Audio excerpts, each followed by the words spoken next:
Welcome back to the AC Pulse, the show where we don't decode policy, we expose performance. Today's episode, we got the opportunity to do something different, and we're doing it. We're taking you inside the room. This episode came unscheduled, unplanned, and honestly, just like the universe always plans it, fits perfectly in this season as a follow-up to our last episode, the scam of self-investment, because this call is a real-time example of what it looks like when you stop asking and start leading. What you're about to hear is a real conversation, not a reenactment, not a dramatization, pulled directly from an Otter.ai transcript of our recorded meeting with a representative of Denver's Downtown Development Authority. This was their follow-up to my proposal for an artist-owned space downtown. And listen, they said they loved the idea. They said they support artists, but what they really said, what you're going to hear word for word, reveals exactly why this system keeps us broke and begging. This isn't just about one project, one proposal, one entity, or one conversation. Even though he kept circling back, saying that it wasn't just us, it was others too. This is about the system-wide fear of artists, the people holding the power, of communities owning space, and of equity that does not report up. So I'm not just telling you about the gatekeeping this time. I'm going to let you listen for yourself. So buckle in, because we're translating the doublespeak and showing you the game firsthand. Let's get into it. And this is for any private development, we have the same kind of risk management to work on, is how does the DDA make sure that those funds aren't right lost? So just... Did you seriously hear that? You like how he just rolled right past what he said? How do the funds that they're supposed to be granting me don't get lost? Is that contradictory at its best or what? Translation? If we give you the building, how do we get it back if your liberation model doesn't return our kind of profit? Like, what? And he was hoping I didn't understand what he was saying. You know, it just depends on timing and funding. And if we can get the funds, we can get the building. So. Okay, so related to that question, right? Because to your point, right, the objective is the program and process, not the building itself. Are you guys open to different kind of structures, right, where, rather than acquiring the property itself, there's a lease structure or something that would still allow the program to work forward versus an acquisition? That's the ultimate question. You like how he just didn't give a shit about what I just said? That was real simple. Money equals building equals programming. And he said, so it's not about the building. Like, what? Oh my gosh. Translation: will happily rent you back the house you built and found and stewarded. They don't want partnership. They want performance at your cost. And in their world, visibility is enough. But power is a threat. Introducing Lease Legacy Trademark. Are you an artist with vision, drive, community backing? Perfect.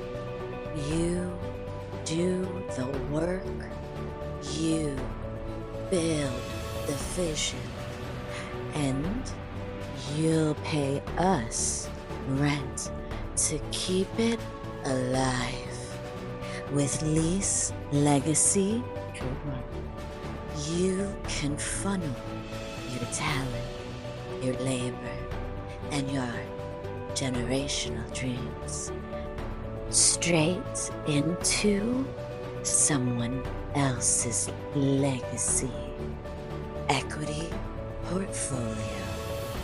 With lease, legacy, you'll spend years crafting a community vision.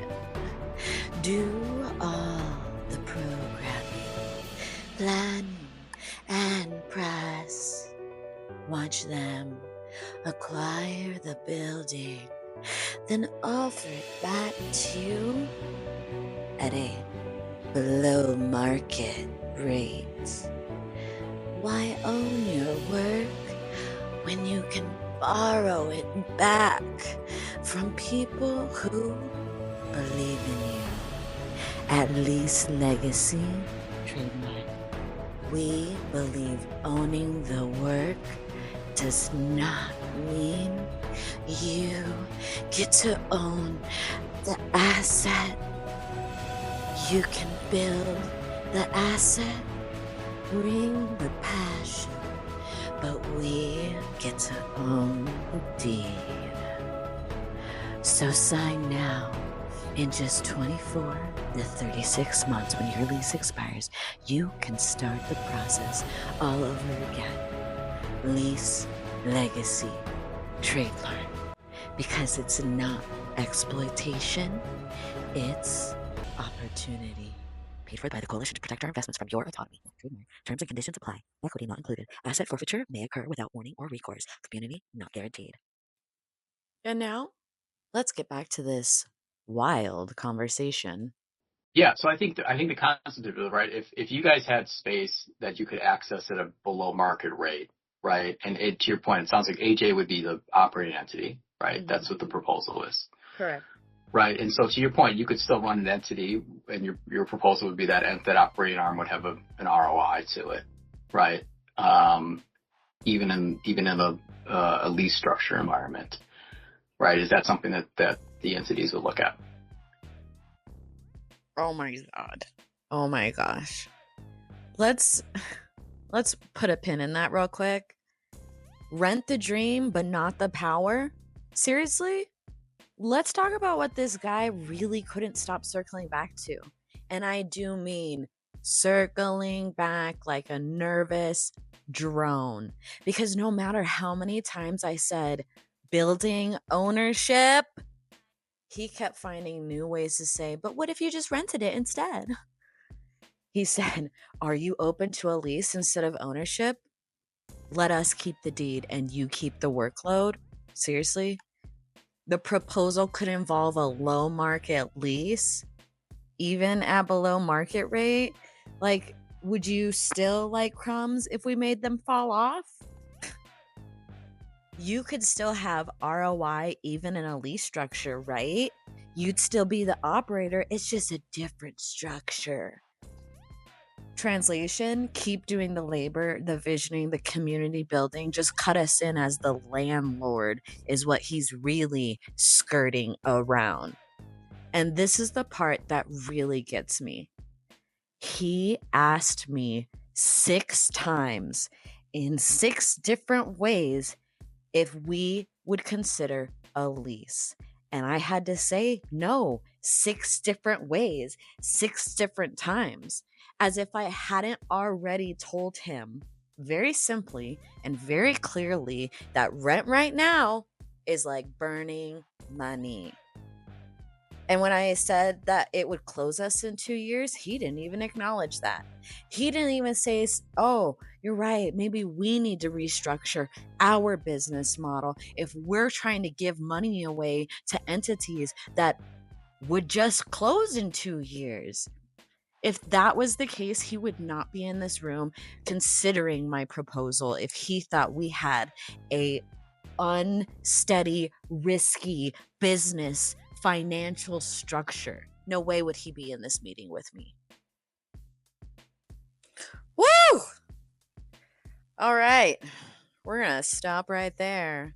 Don't worry. This conversation is sadly, far from over. What you've heard so far, that was just the first half of this call and the first layer of the doublespeak. Tomorrow, we're releasing part 2, where the mask slips even further and the questions get so much more absurd. We talk about their refusal to flinch.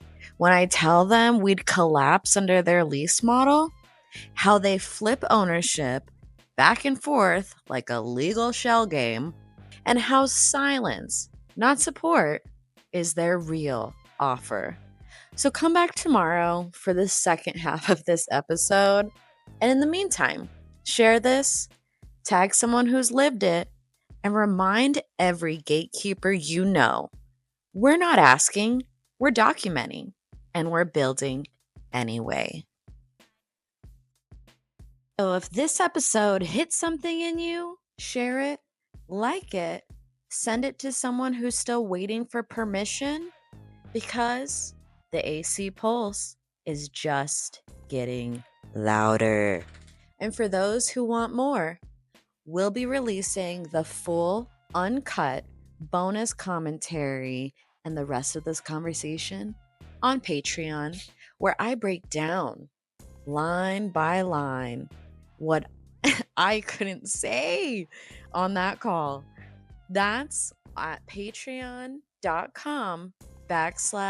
AC Pulse, where the real talk does not stop when the mic does.